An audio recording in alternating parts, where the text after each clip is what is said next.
Salut mon ami, c'est Cher Pawan. Écoute, je vais essayer de répondre à ta question que tu me fais en MP et qui va nécessiter une réponse qui, je l'espère, profitera à tout le monde puisque je la publierai sur mon canal. Tu me demandes de faire un petit point de situation par rapport à ce qui se passe, par rapport à tout ce qu'on entend, par rapport à tous les gens qu'on peut suivre, par rapport à la situation du carburant qui est toujours en train d'augmenter en France, et pas que, évidemment, partout en Europe.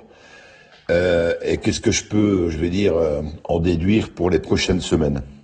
Alors, avant de faire un débrief sur la question, je pense qu'il est important aussi de comprendre, puisque moi je suis incapable de dire le temps que tu as, toi de ton côté, pour suivre les infos. Nous devons bien être conscients que la plus grande partie des gens travaillent encore et n'ont pas le temps que je peux moi-même avoir de mon côté pour comprendre tout ce qu'il se passe. Alors, le temps, c'est la denrée la plus rare et c'est celle qu'on nous vole. Et il est bien évident que lorsque des gens ont des heures à consacrer à la compréhension de ce qu'il se passe, c'est un avantage certain par rapport aux gens qui travaillent et qui ne peuvent tenter d'avoir une explication de ce qui se passe, 30 minutes ou 1 heure le soir.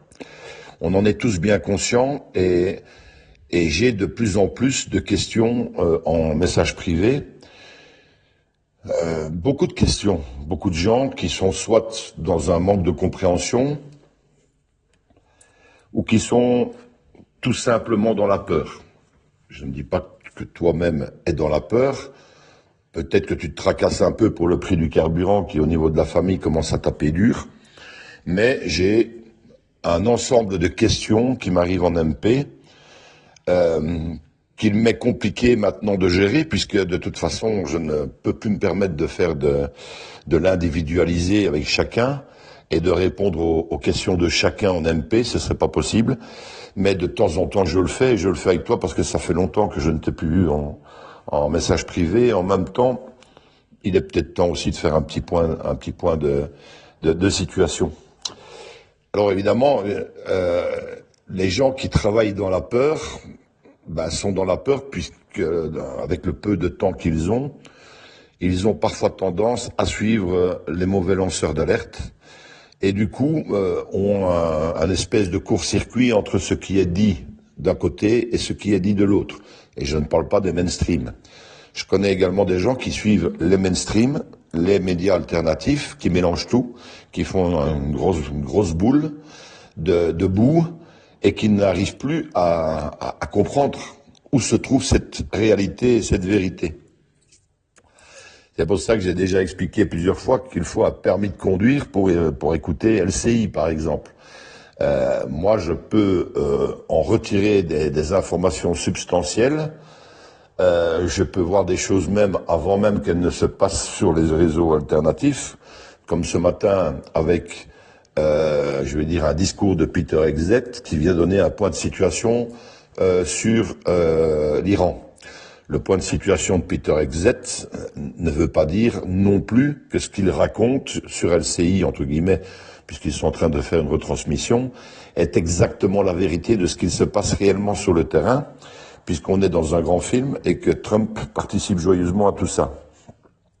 Néanmoins, quand on est capable d'écouter les médias mainstream, de comprendre ce qu'il y a sous-jacent de ce qu'il se passe par exemple en Iran, qu'en même temps on suit les réseaux alternatifs et les bonnes informations, on arrive à comprendre ce grand film.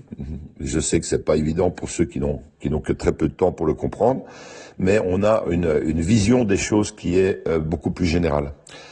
Alors évidemment, j'ai envie de dire, pour ceux qui ont du temps, l'affaire est réglée, puisqu'ils n'ont plus aucun doute de ce qu'il se passe. Pour ceux qui n'en ont pas, néanmoins, il y a des outils. Il y a des outils, et je l'ai déjà dit plusieurs fois, me concernant, J'ai des chroniques du Sherpa. Les chroniques du Sherpa, elles valent ce qu'elles valent. Ce sont des écrits entre 2020 et 25 qui reprennent une situation suite aux événements qui se déroulent semaine après semaine et qui, si elles ont été écoutées dans leur totalité, ne posent plus aucun problème de compréhension sur au moins une bonne cinquantaine de sujets. Alors encore faut-il aller les écouter. Et comme les gens n'ont pas le temps, ils me disent, tu sais, moi j'ai écouté une ou l'autre chronique, c'est chouette, machin, bidule, je comprends tout ce que tu racontes, mais en même temps, moi j'ai pas le temps de me taper 121 épisodes. Alors, ça je peux le comprendre évidemment, mais de toute façon, moi je ne suis pas un magicien. Écouter 121 épisodes des chroniques du Sherpa vous fait gagner peut-être 1000 heures de travail. Bon, c'est 1000 heures de travail de recherche personnelle, ou alors, je vais dire, 121 épisodes à 15 minutes, je veux dire, ça va vous faire une vingtaine, une trentaine d'heures. Alors, quand j'explique ça aux gens et je leur dis, écoute, oui, c'est beaucoup, 121 épisodes. Et il y en aura probablement 160 à la fin. 160 ou 180, je ne sais plus exactement. Mais en attendant, même si ça représente, j'ai envie de dire, une centaine d'heures d'écoute, vous allez économiser, une fois arrivé à la fin des 5 années reprises des chroniques du Sherpa, vous allez économiser des milliers d'heures de compréhension, des milliers d'heures de recherche que moi j'ai fait. J'y ai passé des milliers d'heures pour vous faire des chroniques du Sherpa qui sont faciles à écouter, en voiture, à gauche, à droite, de temps en temps, pas nécessairement tout le temps, mais qui vous donnent beaucoup de réponses, même si certaines des réponses ne sont peut-être pas tout à fait d'actualité à cette heure-ci, puisqu'elles ont été réalisées sur des analyses en 20, 21, 22 jusque 25. Il y a des choses qui ont évolué évidemment entre-temps, mais le pitch général est exactement le même. Je ne changerai rien, et je n'ai jamais rien changé, dans ces chroniques du Sherpa. Que dalle. Elles sont comme elles sont, elles ont écrites à une époque, c'est ce que je pensais à l'époque, et c'est le principal. Alors évidemment, les gens qui se tapent les 120, actuellement 121 chroniques du Sherpa, ont évidemment une très très bonne compréhension de ce qui se passe. Tant mieux pour eux. Et puis après, il y a tous les gens qui me disent, voilà, moi j'ai pas le temps. Mais si vous n'avez pas le temps, vous n'avez pas le temps. Alors il faut pas essayer de comprendre le plan.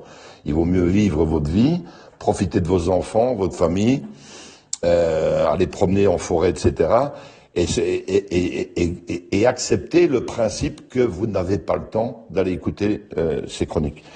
Maintenant, de nouveau, je connais aussi beaucoup de gens qui n'ont pas le temps d'écouter ces chroniques, mais qui ont le temps de se taper un film sur Netflix quasiment tous les jours. Bon, au bout du mois, ils en ont regardé 20, ça fait 20 heures. Bon, chacun son choix. Donc, un dans l'autre, moi, je n'oblige personne à écouter mes chroniques. Je n'oblige personne à comprendre le plan. Je n'oblige personne à quoi que ce soit, en fait. C'est une décision personnelle et, je veux dire, qui incombe à chacun de se dire, soit j'ai envie de comprendre plus ou moins, soit j'ai envie de comprendre à fond. Mais ce qui est certain, c'est que les gens qui vont mettre le peu de temps qu'on leur demande par rapport aux milliers d'heures de recherche, je veux dire, ce n'est pas...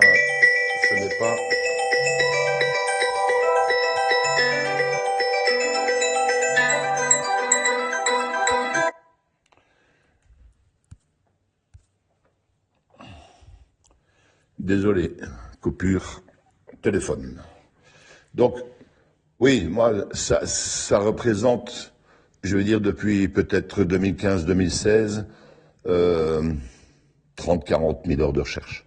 Je sais que ça peut vous paraître incroyable, mais quand je fais le compte, je dois en être à 30-40 000 heures de partage et de recherche, quand je compte 8 heures par jour, etc. Donc, évidemment, le travail a été fait. Moi, je suis pas là pour discuter avec les gens du fait que ce que je comprends est vrai ou pas, puisque de toute façon, j'ai plus travaillé qu'eux. Donc, ces chroniques du Sherpa sont relativement importantes. Mais à côté de ça, il y a également, je vais dire, des podcasts que je fais dans ma cuisine, que je dis toujours dans ma cuisine, mais c'est dans mon appartement. Il y en a des dizaines, et je dirais il y en a des centaines. Je ne vous demande pas d'aller écouter tous ces podcasts, mais en attendant, tous les sujets qu'on me demande même en MP ont été discutés une fois, 2 fois, 5 fois dans des podcasts. Donc il faut bien vous imaginer que moi je ne fais que répéter les choses. Et quand on vient me demander en MP, tiens, est-ce que tu peux m'expliquer telle ou telle chose, je les ai déjà expliqués. C'est que vous ne les avez pas trouvés, tout simplement. Et il faut imaginer un peu le travail que c'est pour moi de devoir réexpliquer des choses à des gens qui en fait simplement eux n'ont pas eu le temps ou n'ont pas eu envie de chercher si par hasard le Sherpa n'en a pas déjà discuté. Alors il y a une chaîne, un canal sur Telegram qui s'appelle les nouveaux podcasts du Sherpa. Il y a aussi les anciens, mais je vous demande pas d'aller écouter ceux-là. Mais il y a les nouveaux podcasts du Sherpa qui avancent et dans lesquels il y a par exemple plusieurs podcasts concernant l'Iran et d'autres sujets, et que ce soit Epstein, je veux dire un peu tout. Donc l'un dans l'autre, tout ça est fait, il n'y a qu'à lire les vignettes et retrouver un peu le sujet. Ce n'aurait pas nécessairement toutes les réponses que vous attendez, mais bon, voilà, c'est une... Au-delà des chroniques du Sherpa et des podcasts que je fais, je ne me limite pas encore à ça, puisque tous les 15 jours, on fait un point avec Marc Fajal et Tifo sur la géopolitique et ce qui se passe dans le monde, avec la magie de décodage de Fajal concernant les drops de Q. Bon, il faut le faire. Ça dure 2 heures, ça dure 3 heures. C'est tous les 15 jours. On écoute ou on n'écoute pas. De nouveau, moi, je n'impose rien à personne, mais en même temps, celui qui a écouté les 3 derniers épisodes du vendredi, de nouveau, il a une autre vision que celui qui ne l'a pas fait. Et en même temps, il y en a qui me diront, je préfère aller écouter un tel ou un tel. Ils font ce qu'ils veulent.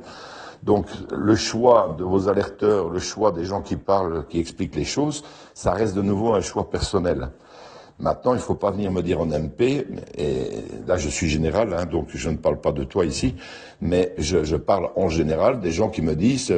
Tu sais, Sherpa, j'ai écouté Toxin hier, avant-hier, j'ai écouté Géopolitique Profonde, maintenant j'écoute un de tes vocaux. En fait, vous racontez pas la même chose, c'est quoi ce bordel? Et j'ai envie de dire, non, c'est ton bordel. C'est le bordel qui est dans ta tête. Si t'as toujours pas pigé qu'il faut arrêter d'écouter ces gens-là, je veux dire, il faut pas commencer à venir m'emmerder moi en me disant pourquoi est-ce que je raconte des choses qui sont différentes de Toxin. Comprenez ce que je veux dire? Donc l'un dans l'autre, moi je suis pas là pour régler des problèmes neurologiques, psychologiques ou psychiatriques dans la tête des gens. Je suis là pour constater ce qui se passe et essayer de l'expliquer. Voilà, donc au-delà du fait qu'il y a des chroniques du Sherpa, qu'il y a quand même énormément de podcasts, que la plupart des posts que je mets sur Telegram sont encore avec des textes que j'écris pour essayer de donner un contexte à la vidéo que vous allez regarder, ce qui me prend énormément de temps, c'est même ça qui me prend le plus de temps, de commenter par des vignettes mes posts, ceux que je peux partager qui demandent une explication. Il y a l'espèce du vendredi et il y a encore ceux du dimanche, une semaine sur 2. Et le dimanche, qu'est-ce qu'on a? On a encore, je veux dire, Marc Fajal, Tifo, Bernard et Sherpa. On est ensemble, on répond aux questions des gens, on parle, on discute, etc. Ça prend encore du temps. Mais de nouveau, les gens qui s'y collent, n'ont pas de questions. Et ceux qui me disent, désolé, mais moi j'ai une vie sociale, une vie familiale, ils n'y arrivent pas. Et c'est tout à fait compréhensible. Donc c'est à ce moment-là qu'il faut absolument comprendre, qu'il faut absolument cibler l'info. Quand vous n'avez pas beaucoup de temps, vous devez cibler l'info. Si maintenant vous n'avez que très peu de temps, mais que vous voulez vous taper un tas de conneries comme Géopolitique Profonde, ou j'ai envie de dire des émissions Toxin ou des lanceurs d'alerte qui sont complètement à côté de leur pompe ou qui sont même des pilules noires, c'est sûr que quand vous allez mettre le restant du peu de temps que vous avez pour m'écouter, vous n'allez pas comprendre ce que je vais raconter puisque vous allez tout mélanger avec ce que eux vous ont raconté. Je ne sais pas si j'ai été clair. Donc l'un dans l'autre, ça c'est concernant mon travail qui est déjà, j'ai envie de dire, suffisamment important pour que je me sente obligé dans les 50-60 messages que je peux recevoir sur une semaine, parfois plus quand je ne vais pas voir, et que je laisse passer une petite semaine, j'en évite 120. Il n'est même pas possible au niveau du temps de répondre à tout le monde avec un podcast ou un vocal. Je le fais de temps en temps, je le fais ici, de telle manière à être général et que ça profite au plus grand nombre. C'est pour ça que j'en profite de répondre ici à mon ami pour pouvoir également le poster après sur mon canal. Voilà, ceci étant dit, je sais que je me suis encore répété avec les différents moyens de s'informer, mais c'est important que vous le compreniez. Hier, quelqu'un m'a envoyé une vidéo de géopolitique profonde avec deux spécialistes de la mort qui tue, ok? Allez voir sur Géopolitique Profonde, vous allez retrouver cette vidéo avec un gars qui vous explique le nouvel ordre mondial, à quelle sauce vous allez être mangé, et l'autre à côté qui est plutôt dans le collapse infernal des prophéties de Irving Mayer, de Nostradamus et tout le bordel, qui vous annonce avec joyeuseté qu'on va tous disparaître. Tous, sauf quelques élus. Voilà. Et ça se raconte chez Borowski, un sioniste. Alors, il faut aller écouter cette émission si vous avez vraiment le besoin d'avoir peur. Vous savez que quand on était jeune, il y avait des spécialistes qui adoraient les films, Massacre à la tronçonneuse et tout ce qui faisait bien flipper. Si vous voulez vraiment flipper votre race, allez écouter la dernière de Géopolitique Profonde avec ce monsieur qui vous explique toute cette ligne de temps qui n'existe plus, mais dans sa tête, il est convaincu qu'on va vers un collapse généralisé qui va provoquer une guerre mondiale, des attaques nucléaires, les fameux 3 jours de ténèbres. Il faudra mettre des petits essuies là en dessous de vos fenêtres. Parce qu'évidemment, pendant 3 jours, il y aura environ 70% de l'humanité qui va disparaître. Voilà. Il vous le dit, et il vous le dit joyeusement, en vous expliquant, j'ai envie de dire, qu'il y a quand même une bonne nouvelle, c'est que les sombres disparaîtront avant nous. Voilà, comme ça pouvait vous rassurer. On va disparaître aussi, mais juste après eux. Donc, l'un dans l'autre, il restera plus beaucoup de monde sur la planète, et on ira vers un nouveau monde, un nouveau paradigme. Tout ça est annoncé dans la Bible, etc., etc. C'est une vision évidemment très eschatologique de la fin des temps qui est extrêmement catastrophique, qui fait qu'au bout du compte, j'ai envie de dire, je reviens sur ce que la Sainte Vierge Marie aurait dit à une époque, les vivants environt les morts. Bon, c'est expliqué dans Géopolitique Profonde chez Mac Borowski. J'ai envie de dire, c'est dommage qu'il ne met pas plus d'énergie pour écouter des gens comme moi, comme des gens comme nous. Et en même temps, si j'étais invité chez ce genre d'abruti, je dirais non. Donc l'un dans l'autre, je ne sais pas s'il y a une solution in fine, mais il est certain que beaucoup de gens restent collés à ce genre de narratif bien flippant qui nous emmène vers, je veux dire, une 3e guerre mondiale et un agenda 2030. Voilà, ceci étant dit, point de situation de ce qui se passe. Je ne vais pas vous faire un point de situation généralisé sur l'Iran, on en a assez discuté dans les lives, etc. Mais la question ici, mon ami, c'est de se poser, c'est la question existentielle avec le carburant. Et qu'est-ce qui se passe en France? Est-ce qu'on va vraiment vers quelque chose de merdique, quoi? Alors, on est toujours dans le contexte, de nouveau, si on a cette généralité de l'histoire, via les chroniques et via tout le reste, on a une compréhension de la somme de toutes les peurs. On avance, on a l'impression d'avancer vers un événement effrayant de mort imminente.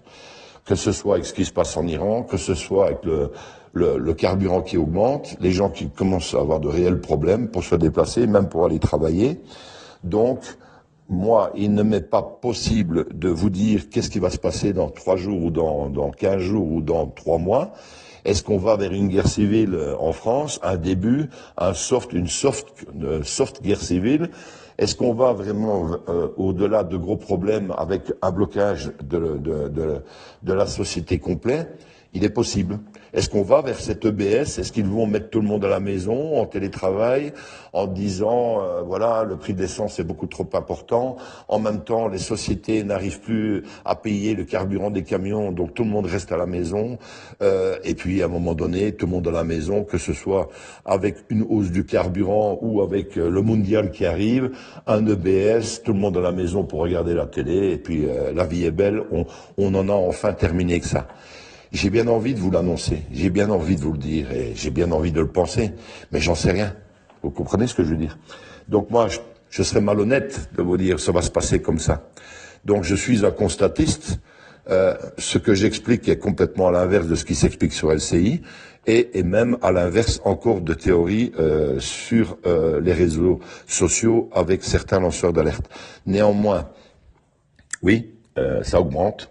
Néanmoins, oui, il y a beaucoup d'informations qui sont flippantes et qui donnent l'impression que ça va pas pour un mieux. Mais je l'ai déjà dit dans d'autres podcasts que j'ai même fait il y a 2-3 ans, nous allons devoir passer par quelque chose de compliqué. Et j'ai envie de dire, moi, si j'avais le choix de ce plan, ce serait déjà fait depuis longtemps. C'est-à-dire que moi, j'aurais déjà tout bloqué en 2022. Choc et effroi. Bloquer toute toute la société, arriver avec toutes les révélations, quitte à ce qu'il y ait, j'ai envie de dire, de nombreux dégâts collatéraux. Au prix de nombreux dégâts collatéraux, bloquer la société, lui expliquer ce qui se passe, lui raconter tout ce qu'ils ont loupé de ces 50 dernières années, leur expliquer tous les mensonges, leur expliquer l'énergie libre, les medbeds, tout le bordel, les vaccins, ce qu'il en est, etc. Et puis se réveiller dans un nouveau monde où on a perdu beaucoup de gens, avec probablement quelques semaines de gros bordel en France et ailleurs, dans d'autres pays d'Europe. Et puis on avance. Mais maintenant, vous voyez qu'on est plus dans un espèce de soft power où on avance petit à petit, on réveille les gens petit à petit. Tout ça m'énerve autant que vous. Le film est très lent et il est encore beaucoup plus lent pour moi, évidemment, puisque je réfléchis beaucoup plus vite que le plan n'avance. Donc, on peut se mettre en complexe de Calimero et dire c'est trop injuste, ou de râler en disant bordel de merde, j'en ai marre, il y a personne dans ma famille qui comprend, personne n'est réveillé, c'est insupportable, combien de temps ça va durer? On peut, mais vous n'allez de toute façon pas faire avancer les choses plus vite en vous plaignant. Se plaindre, c'est se plaindre. C'est comme quand vous vous levez le matin et que vous dites à votre femme j'ai vraiment mal dormi, j'ai fait des cauchemars, machin. Oui, écoute, t'as fait des cauchemars, vilain. T'as mal au dos, t'as mal au dos, qu'est-ce que tu veux? C'est comme ça tous les matins. Je veux dire, le fait de vous plaindre ne va pas faire que vous avez moins mal au dos ou que vous allez passer une meilleure nuit la nuit suivante. Donc l'un dans l'autre, se plaindre est très humain, mais n'apporte rien. Il n'apportera rien dans l'histoire. Donc, engueuler par exemple votre télévision parce que vous voyez des journalistes qui racontent n'importe quoi ne va rien changer. Je pense qu'il faut simplement avoir une compréhension suffisante pour avancer dans la positivité, être positif, être optimiste.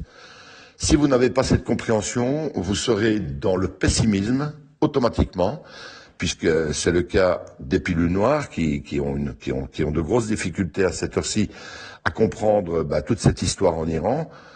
Beaucoup de gens étaient même du côté de Trump, mais ne sont plus à cette heure-ci simplement parce qu'ils travaillent avec l'armée israélienne. Mais comme ils n'ont pas cette conception que Trump utilise l'appareillage militaire israélien et que les têtes israéliennes sionistes sont coupées, ils sont dans la vision simplement binaire que Trump est un Shabaloubovitch et qu'il travaille avec les Israéliens contre les pauvres petits mollahs. Non, c'est pas ça. C'est plus compliqué que ça. Et les petits mollahs, on s'en fout. On vous l'a expliqué. Le gros problème, c'est l'Angleterre. Bon, si vous n'avez pas une compréhension déjà sur l'Iran, vous pouvez très très vite partir dans un délire qu'on va se retrouver dans une troisième guerre mondiale créée par Gog et Magog assez vite. Mais bon, quand vous constatez les choses et que vous comprenez, comme moi je les comprends, et que vous vous dites, ouais mais Sherpa, il y a un mois d'ici, il a dit il n'y aura pas de troisième guerre mondiale, il a dit de toute façon ça va être du touche-pipi là sur l'Iran, on se retrouve 4 semaines plus tard, il n'y a toujours pas de troisième guerre mondiale, c'est vrai qu'ils se balancent des missiles mais il n'y a pas énormément de destruction, on aurait tendance à dire que le Sherpa avait raison. Bon, c'est vrai que jusqu'à présent j'ai raison, mais en attendant, on pourrait s'attendre à quelque chose d'effroyable avec ce qui se passe.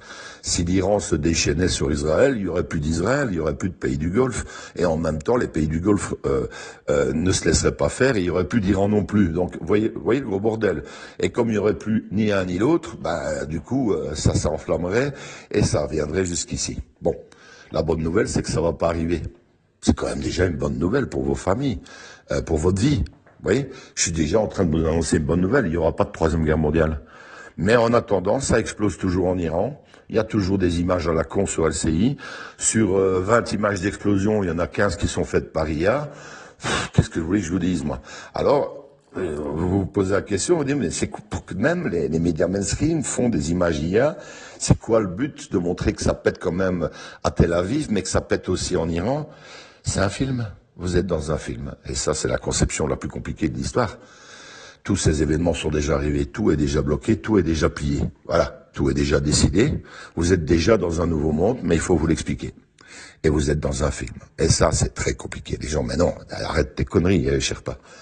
C'est pas un film, hein, je le vois à la télé qu'il y a quand même, ça pète quand même là-bas. Et à Gaza, il y a eu des morts. Oui, oui, oui, tout à fait. Il y a des morts, il y a des dégâts collatéraux, mais il y en aurait 1000 fois plus si c'était pas un film. Voilà. C'est un film de la réalité qui est transposé. Le plan du bien se sert du plan du mal. Alors quand je vous dis que c'est un film, bon, vous avez compris quand même, hein, c'est quand même du second degré dans un sens, puisque je vous parle pas qu'il y a une équipe de télévision qui est en train de filmer là, et qui envoie les images automatiquement de ce grand film sur les chaînes LCI et compagnie. C'est pas réellement ça.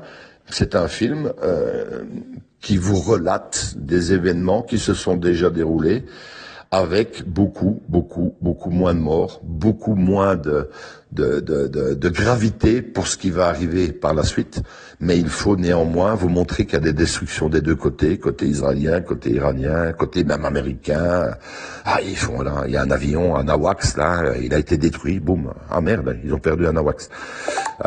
Peut-être un avion qui était voué à la casse dans quelques temps. Mais bon, les images, vous savez, quand on était jeune, on regardait Paris Match. Comment ça s'appelait le délire de Paris Match? Le poids des mots, le choc des photos. Le poids des mots, le choc des photos. Vous êtes là-dedans. En fait, tous les films que vous avez pu regarder depuis votre jeunesse vous expliquaient la réalité. Et vous vivez dans un putain de film depuis votre naissance. Alors maintenant, on est dans une espèce de matrice depuis très longtemps.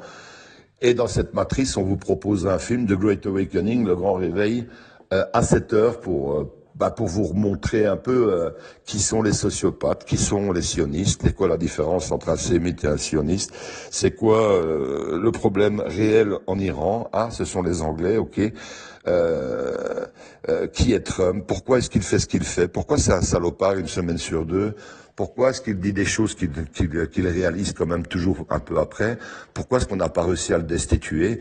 Pourquoi est-ce qu'on dit qu'il est dans la liste d'Epstein, mais qu'il n'y a jamais été, puisque les démocrates ne s'en sont jamais occupés pendant les 4 premières années qu'il était président, hormis essayer de lui foutre une collusion avec la Russie, ou une histoire avec une starlette de X? Hein, vous imaginez bien que s'ils avaient des photos de Trump sur l'île d'Epstein en train d'enfiler des gosses, on les aurait déjà eu entre 2016 et 2020. Non, on n'avait pas eu. Et personne ne se pose la question pourquoi. Ni pourquoi c'est quand même Trump qui a fait arrêter notre ami Epstein et Maxwell. Vous voyez, donc les gens manquent d'intelligence en fait. Hein. Je suis désolé, mais on sent quand même qu'il y a un manque d'intelligence flagrant chez les pilules bleues. Probablement peut-être à cause des injections, hein, ils sont peut-être pas au mieux de leur forme. Maintenant, on devrait en attendre plus au niveau raisonnement, au niveau des résistants. Et néanmoins, beaucoup de résistants ont du mal. Ils ont du mal parce qu'on a toujours ce manque de mémoire de ce qui s'est passé quelques temps en arrière, quelques semaines, quelques mois, quelques années. Et du coup, les gens n'arrivent pas à continuer à placer les pièces du puzzle. En fait, si je devais donner un exemple, de nouveau, une espèce d'anomatopée sur ce qui se passe, dans la résistance, nous avons commencé un puzzle, on va dire en 2020, même si le mien a commencé beaucoup plus tôt.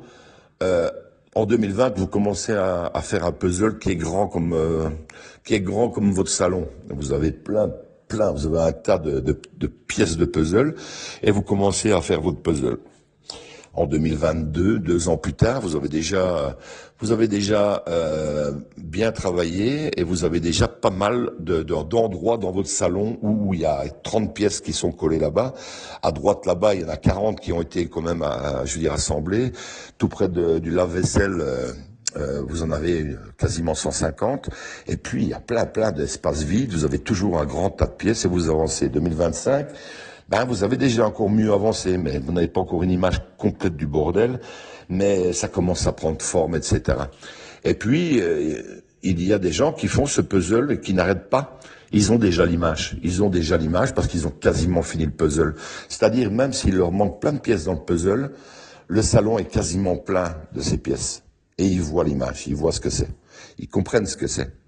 Et d'autres, qui ont arrêté de faire le puzzle en 22, ils ont recommencé en 23 ou en 24, mais ils ont pris beaucoup de retard. Ils n'ont toujours pas cette image parce qu'ils ont énormément de pièces. Et comme ils ont mis tout en stand-by pendant 6 mois, 1 an, parfois même 2 ans, ils ont repris leurs activités, puis ils reviennent, ils essaient de comprendre. Ce puzzle n'avance pas. Et comme ce puzzle n'avance pas, eux n'avancent pas dans la compréhension de leur puzzle.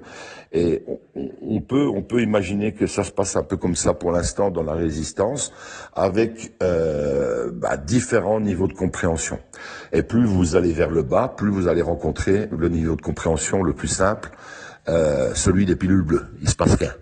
Mais entre les deux, vous allez quand même, en descendant, retrouver des pilules noires qui elles, ont découvert qu'il existait un nouvel ordre mondial. Voilà, ça se limite à ça. Un nouvel ordre mondial, 2030, toutes vos libertés vont y passer, et puis blablabla, et voilà. Nous, on est quand même un tout petit peu plus haut. Il y a un film, ça s'appelle The Great Awakening. Ceux qui en ont la compréhension et qui ont fait le puzzle, ils disent, ils vivent jour par jour, semaine après semaine, par rapport à ce qu'ils voient dans la politique française, dans la politique mondiale, européenne, dans ces pseudo-guerres en Iran. Ils comprennent, ils voient le bazar. Ils sont comme Néo qui voit à travers les lignes de code dans le film. Vous voyez, une espèce de pluie de lignes de code, et Néo voit à travers ces lignes de code. Il voit la matrice. C'est bien sûr une belle image et c'est pas évident d'atteindre ce niveau de compréhension. Néanmoins, c'est toujours du travail. Vous ne pouvez pas apprendre un métier en 3 jours. Donc, il vous a fallu des années pour faire le métier que vous faites à l'école et puis en formation, etc. C'est la même chose. Ici, on est dans le même modus operandi. C'est des choses qui ne peuvent pas s'acquérir comme ça en quelques minutes ou après avoir écouté un podcast. Voilà. Donc, j'ai été très général dans ce que je viens de dire ici parce que j'ai pas envie de partir à fond de balle dans l'information qui, de toute façon, a déjà été déblayée dans l'espace. Mais pour répondre à mon ami ici qui me pose des questions, je pense que nous allons, sur une hausse du carburant qui ne devrait pas exister puisqu'il n'y a pas de problème pour l'Europe avec Hormuz. C'est 10% du trafic. Ça veut dire que ce sont nos scélérats de politique qui décident d'augmenter le prix à la pompe alors qu'il n'y a pas lieu de le faire, puisqu'on a aussi des réserves. Donc c'est du racket, en fait, c'est du racket de bas étage. Ce n'est pas à cause de la guerre en Iran que vous payez plus cher à la pompe. Mais néanmoins, ça pourrait arriver par contre, et ça pourrait même augmenter beaucoup plus. Alors, on me demande dans ce message, quel est le but de l'Alliance ? Le but de l'Alliance, c'est de réveiller les gens, ça c'est clair. C'est de les amener à une expérience dans la matière, potentiellement vers un EBS. Si on avait cet EBS en 2026, on pourrait comprendre pourquoi ils n'ont pas fait en 2023, parce qu'on n'était pas prêt, parce qu'il y aurait beaucoup trop de morts, beaucoup trop de dégâts collatéraux dans un départ de guerre civile. Si nous avons la chance d'avoir cet EBS en 2026, ça voudrait bien dire qu'ils ont dû attendre avant de le faire pour que les gens soient suffisamment prêts de l'accepter. Est-ce qu'il y aura un EBS ou pas ? De nouveau, je vous le dis, je n'en sais rien. Je suis, je vais dire, quasi à 100% dans la vision de Marc Frajal de Révélation Métamorphose, dans ses décodages, qui lui pense que ça doit se faire. Je pense aussi que ça doit se faire, d'une manière ou d'une autre. Il n'y a pas de logique que cet EBS ne se fasse pas. Maintenant, vous avez affaire à des opérations militaires avec des plans A, des plans B, des plans C, et il est impossible de jouer les Nostradamus sur la matière et de dire, voilà, c'est comme ça que ça va se faire. Voilà, donc l'un dans l'autre, on avance vers quelque chose qui nous donne l'impression que ça ne s'arrange pas et qu'on arrive vers des grosses frustrations familiales, pognon, etc. Et je sais que ça en bloque certains, etc.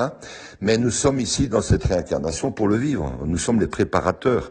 Regardez vos enfants et vos petits-enfants, c'est eux qui vont en profiter. Nous, on est là pour se prendre tout dans la gueule, avec nos familles, avec nos voisins, nos amis, nos collègues. On est là aussi pour expliquer des choses aux gens qui n'ont pas envie de comprendre, donc c'est extrêmement compliqué.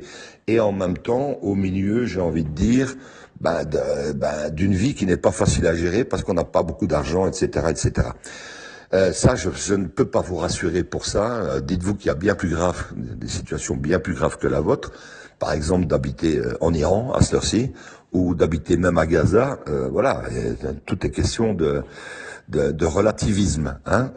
J'ai envie de dire, à cette heure-ci, posez-vous la question, est-ce qu'il y a des choses que vous ne pouvez pas faire? Non, vous faites ce que vous voulez. Si vous avez envie d'aller boire un coup ce soir avec votre pote, ça va le faire. Ça va aller au restaurant avec votre femme. Vous pouvez partir demain en vacances. Donc, j'ai envie de dire, il y a des choses plus graves quand même. Parce que ça pourrait être bien plus grave. Et ça, je vais pas commencer à vous le raconter, mais Hillary Clinton au pouvoir en 2016, et je peux vous dire que les vacances, ça savait plus ce que c'est déjà depuis 2016. Hein, ok. Donc, l'un dans l'autre, on est passé à côté du pire, on avance vers le meilleur, et on y croit, on n'y croit pas, mais tout ce qui est mis en place est fait pour aller vers ce meilleur, même si on doit passer par le pire. Je ne vois pas un crash boursier qui nous renverrait à l'époque de l'âge de la pierre, ou qui ferait qu'on serait rasé complètement sur les comptes et qu'on n'aurait même plus rien pour s'acheter à bouffer. Je vois pas ça. Mais tout donne à penser qu'on y va. Et j'ai envie de dire, à cette heure-ci, j'ai envie que tout s'accélère, même s'il y a des passages douloureux, même si on doit terminer cette année avec l'essence à 4 € le litre. Je m'en fous. Si on accède à la suite de manière correcte, je n'ai pas peur personnellement de passer par là. J'ai pas peur de devoir être autonome. Je n'ai pas peur de devoir commencer à entamer mes réserves pour un mois de blocus complet en Europe. J'ai pas peur de ça. J'ai simplement peur que ce plan dure encore et encore pour réveiller des gens sur le long terme. J'ai des gens qui me le disent autour de moi. Je n'y crois pas. Je pense que les événements sont suffisamment rapides et suffisamment énormissimes pour qu'on ait une fin assez rapide. Et je sais qu'assez rapide dure des années, mais en attendant, sachez que ça pourrait durer 50 ans, cette histoire, hein, une mise en place complète mondiale. Donc, l'un dans l'autre, si vous vous rendez compte, fin 2026, en fait, que tout est plié, oui, ça aura pris 5 ans, oui, c'est énorme, mais c'est que dalle, c'est une seconde, en fait. Pour l'humanité, c'est une petite seconde, voilà. Donc, nous sommes dans cette seconde que nous trouvons très très longue, mais bon, il faut accepter et il faut comprendre ce qui se passe. Le pire, c'est de ne pas comprendre, parce que là, on est dans l'anxiété permanente et on aurait tendance à redevenir une pilule noire. Si vous avez la chance d'être une pilule rouge, techniquement, vos journées se passent, vos semaines se passent et vous n'êtes pas malheureux. Si vous êtes malheureux, si vous êtes convaincu qu'il y a des choses qui vous perturbent à un tel point que ça pourrit vos journées et même vos nuits, c'est que vous n'êtes pas dans la bonne vision des choses. Et si vous n'êtes pas dans la bonne vision des choses, c'est à vous de savoir pourquoi. Si vous regardez de la merde, si vous écoutez des connards et des abrutis, c'est votre faute. Voilà. Moi, je connais des gens qui sont pas bien, mais ils écoutent toujours les mêmes abrutis. Et ça fait quand même 2 ans que je leur dis. Mais ils écoutent toujours les mêmes abrutis. Et ils sont toujours pas bien. J'ai envie de dire, c'est qu'ils sont bien de ne pas être bien. J'ai envie de dire, moi par contre, je suis bien. Il y a du soleil. Voilà, je suis chez moi. Tout va bien. Il n'y a pas de chemtrails dans le ciel. Il y a des beaux nuages. La semaine se passe. Je me suis levé tard et j'irai encore probablement dormir tard. Mais c'est pas grave. Ce ne sont pas des problèmes pour moi à cette heure-ci. Je pense que la vie est belle. Elle peut même être encore plus belle, plus jolie. Le tout, c'est de partager avec des personnes qu'on aime. Et vous en avez autour de vous, des enfants, votre épouse, votre mari. Vous avez techniquement tout ce qu'il faut pour être heureux. Après, comprendre ce qui est en train de se passer, c'est du bonus. En tant que pilule rouge, les événements se font. Vous voyez qu'ils se font. Vous voyez qu'ils sont extraordinaires. Vous comprenez du fait, qu'en comprenant ces événements extraordinaires, vous comprenez du fait que vous êtes des gens extraordinaires. Vous faites partie des 0,0001% de la population qui a une vision complètement différente de la grande majorité pensante. Ça, c'est le plus important. Et sachez que dans l'humanité, ce sont toujours les minorités pensantes qui ont fait bouger les choses. C'est pas le troupeau bélant qui est au milieu du pré et qui a toujours pas pigé qu'il y a une grosse clôture qui fait le tour du pré et qui est branchée sur du 220 volts, même si c'est en alternatif. Donc un dans l'autre, voilà, j'ai envie de dire soyez heureux, soyons heureux, soyons bénis, dites-vous qu'à la fin Dieu gagne, donc de toute façon ça va pas se passer mal. Et dites-vous qu'il y a encore des difficultés, des choses qui sont compliquées, difficiles à comprendre, qui se passeront certainement en France. Est-ce que les élections de 2027 vont arriver? Est-ce que Macron va dégager bien avant? Est-ce que le prix de l'essence va continuer à augmenter ou est-ce qu'il va se stabiliser? Ou est-ce qu'il va tomber comme un clou, comme en Espagne? Je n'en sais rien. Mais en même temps, sachez que vous n'avez pas le contrôle. Vous n'avez pas le contrôle sur ces choses-là. Vous pouvez répéter jusqu'à la Saint-Glinglin qu'il n'y a pas de sauveur. Moi, je peux vous dire qu'il y a un sauveur. Il y a un plan. Et c'est un plan sauveur. Ça s'appelle l'Alliance militaire. C'est un film, The Great Awakening. Et tous ceux qui me disent qu'il n'y a pas de sauveur, je peux vous dire que tout ça n'arrive pas par l'action du Saint-Esprit. Ni la sortie des gosses des tunnels d'ailleurs, et la fin des trafics humains et de gosses dans le monde. Voilà. Déjà pour ça, il y a aussi un sauveur. Donc, un dans l'autre, on peut simplement accueillir tout ça en le vivant correctement, sans stress, sans se poser trop de questions, en ayant la conception de ce qui est en train de se passer. Si vous manquez d'informations, si vous suivez des trous de balles, vous n'en aurez qu'à vous prendre à vous-même, parce que vous allez suivre à ce moment-là un narratif de merde, et vous allez être de plus en plus anxieux, et ça va pas s'arranger. Voilà. J'espère avoir répondu à ta question, toi qui es venu me chercher en MP. Je sais que c'est pas facile pour toi, je sais que tu as aussi une petite fille, et j'espère qu'elle va bien d'ailleurs, puisqu'elle est comme son papa, et elle veut montrer aussi à l'école que c'est une résistante. Pas facile, il faut aussi que les choses soient un tout petit peu secrètes aussi pour ça, autrement on va pourrir la vie de nos gosses dans les écoles. Mais pour le reste... j'espère que tout se passera bien pour toi, que tu seras plus calme après ce très long podcast et j'espère qu'il profitera à la majorité des gens également sur le canal que j'ai envie de rassurer parce qu'au bout du compte, parfois on peut avoir l'impression d'être un peu anxiogène aussi en discutant dans l'espèce. Moi, je suis extrêmement positif et je vous demande de l'être également et de continuer à simplement rester vigilant par rapport à ce qui se passe, sans tomber dans la panique. Et j'ai envie également de remercier tous ces gens qui restent groupés comme dans une grande famille, que ce soit une famille autour de Mohamed Diallo, que ce soit autour d'Alexis Cossette, autour d'Antoine Cutita ou d'autres. J'ai aussi une espèce de famille sur les réseaux, sur les canaux, qui suivent entre guillemets le même narratif que je suis depuis très longtemps et je pense que nous faisons du très bon travail même si on n'est pas nombreux, même si on est en fait très très nombreux. On doit aussi pouvoir compter les uns sur les autres, pouvoir se répondre, parler aussi en MP entre vous et sortir aussi de cette virtualité pour aller à la rencontre de gens, de groupes, etc., qui pensent comme nous. Ça, c'est très important de ne pas l'oublier, parce que les réseaux, c'est les réseaux. Maintenant, avoir des gens qui pensent comme vous, c'est très important actuellement de les avoir autour de vous et de pouvoir discuter de tout ça. Voilà, cher Pawan, comme dirait mon ami Fred Boussard, fin des émissions. À bientôt.